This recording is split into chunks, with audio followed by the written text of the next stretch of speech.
Bismillahirrahmanirrahim.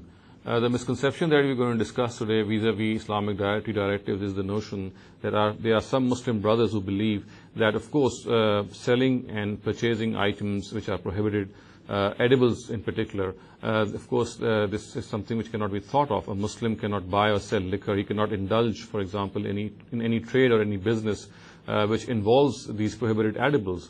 But there are Muslim brothers who think that if such trade and such businesses are done with non-Muslims, then there is no harm in it, because for these edible items, they are not prohibited for these non-Muslims. So therefore, if we indulge in trade and business for such non-Muslims, it would be okay.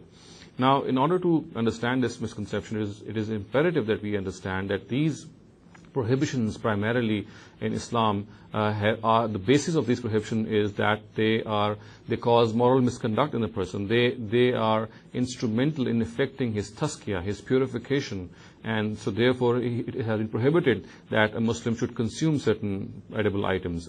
For example, the meat which is slaughtered such that the name of God is not taken on it.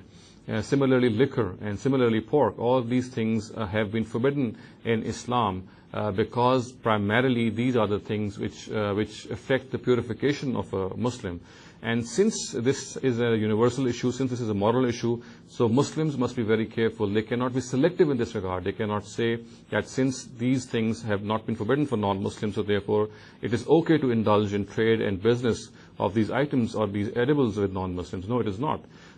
Simply, as I said, because whatever is forbidden on the basis of morality, on the basis of purification of a human being, this is applicable to all. All people are included in its circle of application. So therefore, Muslims have to be very careful. They must not take this plea that since these edibles have been allowed or they have been deemed to be allowed by non-Muslims, so therefore they can indulge in trade and business with these non-Muslims. No, sir, they cannot. Simply because, as I said, this prohibition in Islam is based on something very, very important. It is based on the purification of one's inner self. And these prohibitions, since they are moral in nature, they cannot be selective. We cannot say that since these prohibitions are merely prohibited, these edibles are merely prohibited for Muslims, so therefore if we indulge in trade regarding non-Muslims, it would be okay. Islam has a universal message for all. Something which is wrong for its own followers is also wrong for others, if the basis of this wrong thing is morality, is purification of oneself. It's like saying that we have to be selectively honest, for example, with Muslims, and if the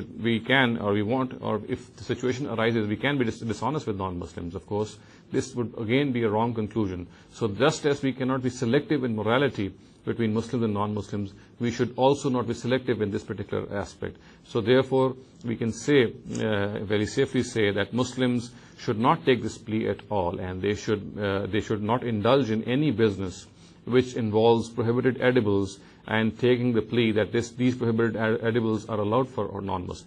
As I said, this is a very, very wrong attitude, and Muslims should in no way adopt this attitude. أقول قولي هذا واستغفر الله لي ولكم ولسائر المسلمين والمسلمات.